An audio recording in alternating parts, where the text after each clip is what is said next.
We must accept finite disappointment, but never lose infinite hope. Darkness cannot drive out darkness, only light can do that.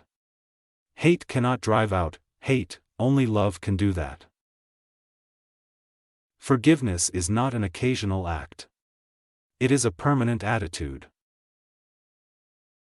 I have decided to stick with love. Hate is too great a burden to bear.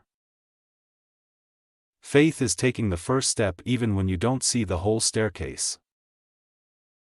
Life's most persistent and urgent question is, what are you doing for others? Never succumb to the temptation of bitterness. Our lives begin to end the day we become silent about things that matter. We may have all come on different ships, but we're in the same boat now.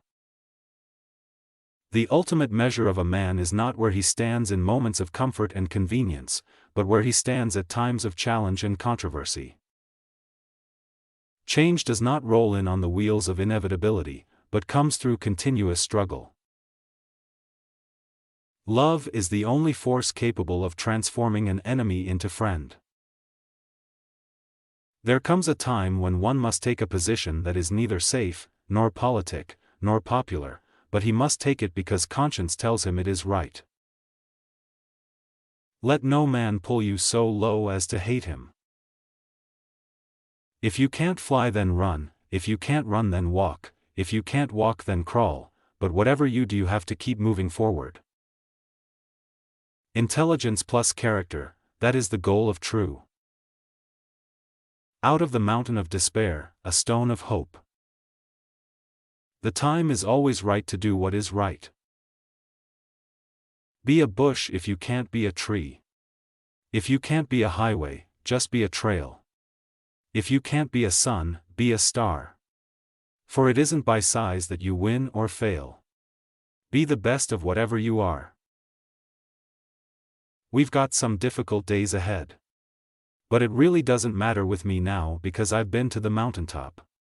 I've looked over and I've seen the promised land. I may not get there with you.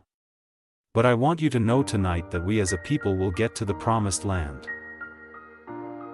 For when people get caught up with that which is right and they are willing to sacrifice for it, there is no stopping point short of victory. I believe that unarmed truth and unconditional love will have the final word in reality. This is why right, temporarily defeated, is stronger than evil triumphant. True peace is not merely the absence of tension, it is the presence of justice. There is nothing more tragic than to find an individual bogged down in the length of life, devoid of breadth. Shallow understanding from people of goodwill is more frustrating than absolute misunderstanding from people of ill will. A lie cannot live. There can be no deep disappointment where there is not deep love. Man must evolve for all human conflict a method which rejects revenge, aggression and retaliation. The foundation of such a method is love. There comes a time when people get tired of being pushed out of the glittering sunlight of life's July and left standing amid the piercing chill of an alpine November. Nonviolence is absolute commitment to the way of love. Love is not emotional bash, it is not empty sentimentalism. It is the active outpouring of one's whole being into the being of another. We must develop and maintain the capacity to forgive. He who is devoid of the power to forgive is devoid of the power to love. There is some good in the worst of us and some evil in the best of us. When we discover this, we are less prone to hate our enemies. We are not makers of history. We are made by history. Rarely do we find men who willingly engage in hard, solid thinking. There is an almost universal quest for easy answers and half-baked solutions. Nothing pains some people more than having to think. We must build dikes of courage to hold back the flood of fear.